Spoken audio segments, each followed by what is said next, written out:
mi zima a maličkosti už mě nezajímaj. Smrdí tu benzín, ale nezoufám, nebo trochu dejchám, pořád doufám.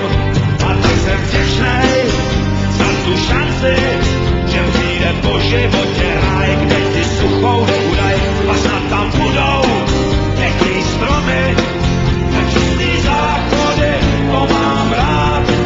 A když nic není, tak co to změní? Já se obávám, že nic, všechno má svůj ruch líc, ale tu šanci